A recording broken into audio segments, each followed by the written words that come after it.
Hello दोस्तों, आज हम जिस मूवी को एक्सप्लेन करने वाले हैं उस मूवी को देखने के बाद आपको पुराने दौर वाले मूवी याद आ जाएंगी। इस मूवी में बहुत सारे एक्शन दिखाए गए हैं जिसे देखकर हंसी भी आएगी और सोचने में भी मजबूर हो जाएंगे कि क्या ऐसा भी हो सकता है। मूवी में बहुत सारे डायलॉग्स का भी इस्तेमाल किया गया है जिसमें से एक है, तुम्हारे शरीर में जितना खून नहीं होगा उतना रवि कुमार एक बार में मुद्द देता है। तो आइए शुरू करते हैं हिमेश रेशमिया की movie badass Ravi Kumar. Movie की शुरुआत 1959 के एक गाँव से होती है जहाँ हमें एक परिवार के आपसी प्यार को देखने को मिलता है, जहाँ पर बैडएस रवि कुमार के बचपन को देखते हैं। उसके फैमिली में उसके पिता, एक बड़ा भाई और उसकी माँ दादी है। रवि अपने पिता को सिगरेट पीता देखता है तो वो भी ऐसा करना चाहता है, पर जब वो ऐसा करने वाला होता है कि तभी उसका बड़ा भाई राकेश, जिस तरह पहले जमाने में एक बड़ा भाई अपने छोटे भाई के परवरिश में ख्याल रखता है कि वो बुरी आदतें तो नहीं अपना रहा, अगर अपना रहा है तो जिस तरह पुराने दौर में कस्में वादे दिलाकर उसे सुधारने की कोशिश की जाती थी, उसी तरह वो भी उसे अपनी कसम दिलाता है कि अगर वो सिगरेट पिएगा तो वो मेरा मरा हुआ मुंह देखेगा। इसलिए वो डिसाइड करता है कि अगर वो सिगरेट पी नहीं सकता तो क्या हुआ, अपने मुंह में तो रख सकता है। इसी तरह कुछ दिन बीत जाते हैं, पर अचानक रवि के पिता एक सुसाइड नोट लिखकर मर जाते हैं कि मैं अपना सब कुछ जुए में हार चुका हूँ, इसलिए मैं आत्महत्या कर रहा हूँ। पर राकेश को लगता है कि वो ऐसा नहीं कर सकते, इसलिए वो रवि को ये बोलकर वहाँ से जाता है कि मैं सच का पता लगा के रहूंगा। वो जाता है तो जरूर, पर वापस लौट के नहीं आता। इसी तरह कई साल बीत जाते हैं और मूवी प्रेजेंट में आती है। उसके बाद डॉन कार्लोस को देखते हैं जिस कैरेक्टर को प्रभुदेवा ने प्ले किया है, जो काफी यूनिक लगता है। वो बहुत ही पावरफुल है, उसे लो कॉन्फिडेंस वाले लोग पसंद नहीं, जिस कारण वो उन्हें मार देता है। इसके बाद हम देखते हैं कि पाकिस्तान का एक सीनियर जनरल कार्लोस से डील करने आता है। वो कार्लोस को बताता है कि 1971 के इंडिया पाकिस्तान युद्ध में इंडिया ने हमारे वतन को बुरी तरह से हरा दिया था, इसलिए जनरल जायद बशीर अपने मुल्क का बदला हर हाल में लेना चाहता है। ये देवा मूवी में डॉन का किरदार निभा चुका है। वो इस बार पाकिस्तानी बने हुए हैं जो इंडिया को हर हाल में बर्बाद करना चाहता है, इसलिए वो इंडिया की सीक्रेट फाइल को किसी भी हाल में पाना चाहता है, जिस पर इंडिया के रो एजेंसी, मिलिट्री फोर्स और साथ ही भारत ने अपनी सारी ताकतवर मिसाइल कहाँ रखी है और उसके कोड क्या है वे डिटेल उस पे है, जो एक रील में है। अगर वो रील मुझे मिल जाए तो उन सभी मिसाइल्स को एक्टिवेट करके इंडिया का नामो निशान मिटा दूंगा। पर वो रील अभी एक अमेरिकन डॉन लुकस के पास है, जो इंडियन ब्यूरो के एक करप्ट ऑफिसर के कारण वो रील उस तक पहुँच पाया। वो रील मुझे चाहिए, इसके लिए जायद बशीर कार्लोस को मुँह मांगा पैसा देने के लिए तैयार हो जाता है, इसलिए कार्लोस इस डील को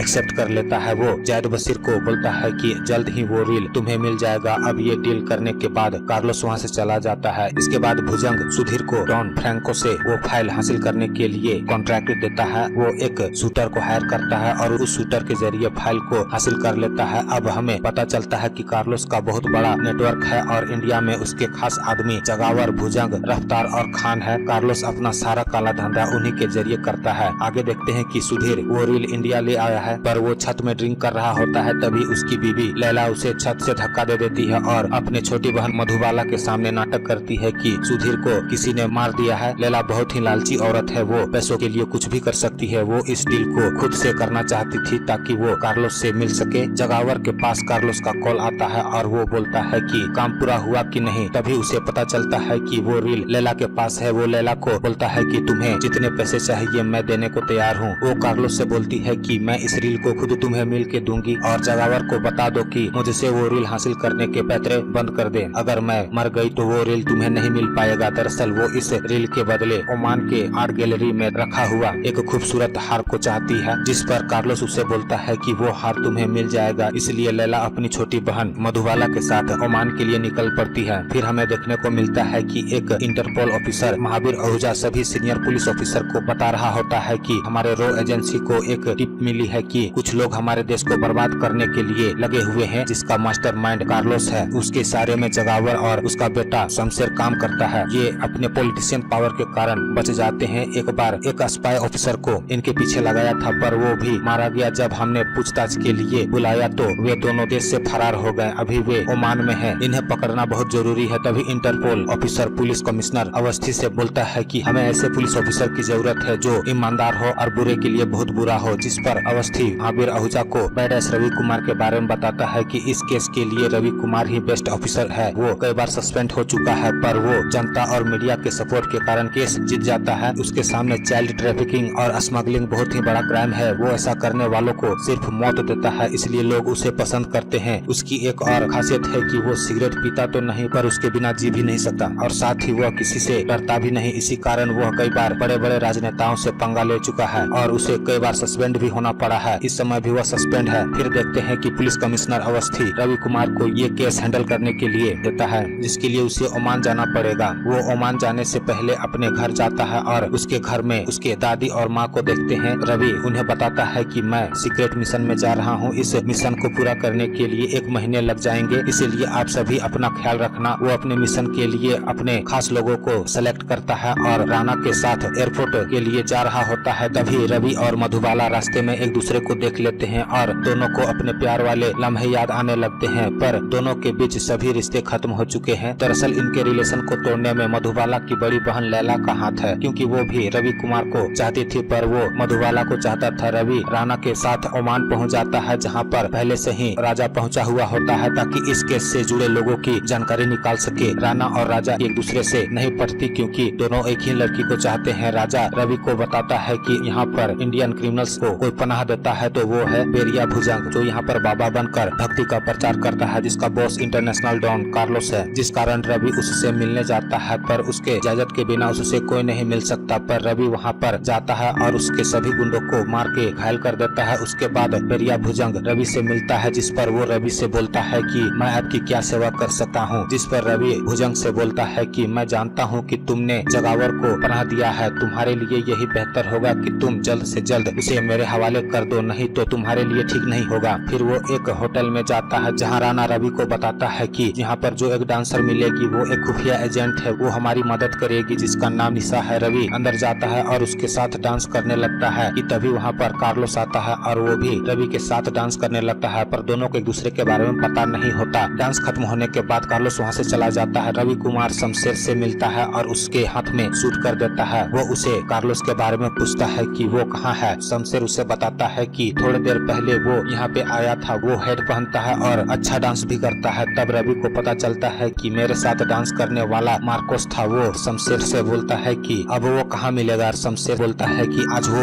जबल हिल्स में अपनी गर्लफ्रेंड मीना की डेथ एनिवर्सरी की यादों को ताजा करने जाएगा। दरअसल मीना इंडिया की एक खुफिया एजेंट थी, जिसके बारे में कार्लोस को पता चल गया था, इसलिए वो उसे जबल हिल्स के खाई में गिराकर मार देता है, पर वो उससे बहुत प्यार करता था। रवि भुजंग के पास जाता है और उसे साइड में चलने को बोलता है, पर वो जाने से मना कर देता है, जिस कारण रवि सभी के सामने भुजंग को थप्पड़ मार देता है, जिस कारण भुजंग सभी को बताता है कि ये मेरा दोस्त है। रवि भुजंग को बोलता है कि तुम्हारी भलाई यही होगी कि तुम जल्द से जल्द जगावर और कार्लोस को मेरे हवाले कर दो, नहीं तो अंजाम ठीक नहीं होगा। और वो साथ में यह भी बोलता है कि जगावर को बता देना कि मैंने उसके बेटे शमशेर को ऊपर पहुंचा दिया है, अब बहुत जल्द उसका भी नंबर आएगा। भुजंग ये बात जाकर जगावर को बताता है, जहाँ पर कार्लोस के राइट हैंड को देखते हैं, जिसका नाम रफ्तार है। वो बोलता है कि अगर मुझे रवि कुमार मिल जाए तो मैं उसे जिंदा नहीं छोड़ूंगा। उसके बाद रवि निशा के साथ एक गन शॉप जाता है, जहाँ पर रवि और रफ्तार की मुलाकात होती है और उन दोनों में बहस हो जाती है, जिस पर रफ्तार बोलता है कि तुम्हें मौत से डर नहीं लगता, मैं ह्यूमन बेटिंग और कार रेसिंग का बेताज बादशाह हूँ, मेरे साथ चलो एक डेथ टू डेयर रेस हो जाए। रवि इस रेस के लिए मान जाता है और दोनों में रेस होती है, पर रफ्तार का एक्सीडेंट हो जाता है। पर तभी कार्लोस वहाँ पे आ जाता है और रवि पे फायरिंग करने लगता है, पर रवि उसके गन को शूट करके नीचे गिरा देता है। जब वो कार्लोस को शूट करने वाला होता है कि तभी निशा उसके गन को शूट करके नीचे गिरा देती है। दरअसल निशा कार्लोस के साथ मिली हुई होती है। कार्लोस रवि को शूट कर देता है, जिस कारण रवि खाई में गिर जाता है। फिर हम देखते हैं कि रफ्तार मधुबाला को देखता है और उससे शादी करना चाहता है। इस रिश्ते के लिए लैला मान जाती है, पर मधुबाला अपने दीदी से बोलती है कि मैं ये शादी नहीं करना चाहती, जिस पर वो बोलती है कि तुम्हें ये शादी करनी होगी, और ये भी बताती है कि मैंने ही तुम्हारी रवि के साथ लव रिलेशन को तोड़ा है। दरअसल मैं रवि को चाहती थी, पर वो तुम्हें चाहता था। फिर हम देखते हैं कि रवि जिंदा है। दरअसल उसने बुलेट प्रूफ जैकेट पहना हुआ था और साथ में पैराशूट भी, इसलिए वो खाई में गिरने के बाद बच जाता है। पर उसे पता चलता है कि उसकी दादी और माँ उससे मिलने आई है, जिस कारण रवि उन्हें बाहर निकलने से मना करता है, नहीं तो उनके लिए खतरा हो सकता है। लैला कार्लोस से मिलने जाती है। कार्लोस उससे वो रील मांगता है, पर लैला बोलती है कि जब तक उसे ओमान के रानी का हार उसे नहीं मिल जाता तब तक वो उस रील को नहीं देगी, जिस कारण मार्कोस नेकलेस के डील के लिए भुजंग को बोलता है। रवि को भुजंग बुलाता है और वो भुजंग से जाकर मिलता है। भुजंग रवि से कार्लोस और जगावर के बदले रॉयल कैसल पैलेस में रखे हुए नेकलेस का डील करता है। रवि इसके लिए मान जाता है। दरअसल उसे शक होता है कि जरूर माइक्रो रील और इस नेकलेस का एक दूसरे के साथ कुछ कनेक्शन होगा। रफ्तार उस आर्ट एग्जीबिशन में रवि के परफॉर्मेंस के लिए डील कर देता है, जहाँ पर उसे निशा के साथ परफॉर्मेंस करना होता है। वो निशा से मिलता है, जिस पर वो वो रवि से माफी मांगती है। वो बताती है कि मुझे पैसों की सख्त जरूरत थी। दरअसल मेरे भाई की तबीयत बहुत खराब है, उसके इलाज के लिए मुझे बहुत सारे पैसों की जरूरत है, इसलिए मैं कार्लोस का साथ दे रही थी, मुझे माफ कर देना। जिस पर रवि बोलता है कि कोई बात नहीं, उसका इलाज हो जाएगा, पर तुम वादा करो कि तुम इस जुर्म की दुनिया को छोड़ दोगी। फिर वो निशा के साथ डांस परफॉर्मेंस करते हुए वहाँ की लाइट बंद करवा देता है। वो लेजर लाइट से बचते हुए उस हार को चुरा लेता है। जब वो उन गार्ड से बचते हुए भाग रहा होता है कि तभी उसकी मुलाकात मधुबाला से होती है, जहाँ पर रवि कहता है कि तुमने अब तक शादी क्यों नहीं की। जिस पर मधुबाला बोलती है कि मैं जिससे प्यार करती हूँ उसी से शादी करूंगी। रवि पूछता है कि कौन है वो। मधुबाला बोलती है कि तुम हो वो। इसके बाद वे दोनों एक दूसरे से प्यार का इजहार करते हैं और वहाँ से बचकर निकल जाते हैं। रवि उसे होटल के कमरे में रहने को बोलता है और वो कार्लोस से मिलने जा रहा होता है, पर तभी कार्लोस का आदमी उसे मारकर हार को छीनने आता है, पर रवि उसे मार देता है। वो वापस कमरे में जाता है, जहाँ पर वो देखता है कि कार्लोस ने मधुबाला, उसके दादी और माँ को किडनैप कर लिया है और उसे एक पते में आने को बोलता है। वो उस हार को लेकर वहाँ पे जाता है और रफ्तार को धोखेबाज साबित करके उसे कार्लोस के हाथों मरवा देता है। वहाँ पर पाकिस्तानी जनरल जायद बशीर भी होता है। कार्लोस रवि को जान से मारने के लिए अपने गुंडों को बोलता है, पर मारने से पहले वो उसे बताता है कि मैंने ही तुम्हारे पिता को उनके प्रॉपर्टी के लिए जान से मारा था और उस मर्डर को सुसाइड साबित करने के लिए उन्हें पेड़ से लटकवा दिया था। ये बात तुम्हारे बड़े भाई राकेश को पता चल गया था, इसलिए हम तीनों ने मिलकर उसे जान से मार दिया। ये जानने के बाद वो बहुत ही गुस्सा होता है और कार्लोस लैला को भी जान से मारने को बोलता है। जब वे रवि को मारने वाले होते हैं कि तभी वो उनसे फाइट करता है, जिस पर लैला भी रवि का साथ देती है। रवि भुजंग, जायद बशीर और जगावर को मार देता है। इसके बाद वो कार्लोस को मारने जाता है, जहाँ पर कार्लोस बोलता है कि तुम एक निहत्थे पे गोली चलाओगे, जिस कारण रवि कुमार उससे बराबरी में मुकाबला करने के लिए तैयार हो जाता है। कार्लोस उससे बोलता है कि मैं तुम्हें 3 चांस दूंगा, अगर तुम मुझे डांस करते हुए गोली मार सको तो मार देना, पर अगर तुम नहीं मार पाए तो मैं तुम्हें मार दूंगा। वो इस चैलेंज को एक्सेप्ट कर लेता है। रवि 2 चांस मिस कर देता है, पर तीसरे बार में वो उसे गोली मार देता है। जब वो उसे देखने जाता है कि वो मारा हुआ है कि नहीं, तभी कार्लोस उसे धोखे से चाकू मार देता है। दरअसल वो गोली उसके पैर में लगी हुई थी, इस कारण वो बच गया था। कार्लोस वहाँ से भागने लगता है, पर रवि भी उसका पीछा करने लगता है और वो उसका पीछा करने में कामयाब भी हो जाता है। वो उसे गोली मार देता है, जिस कारण उसकी मौत हो जाती है और इसी के साथ ये मूवी यहीं पर समाप्त हो जाती है। अगर आपको इसी तरह की मूवी एक्सप्लेनेशन देखनी हो तो मेरे YouTube चैनल को सब्सक्राइब करें और बेल का आइकन जरूर दबाएं, ताकि मेरे हर वीडियो का नोटिफिकेशन आप तक पहुँच सके।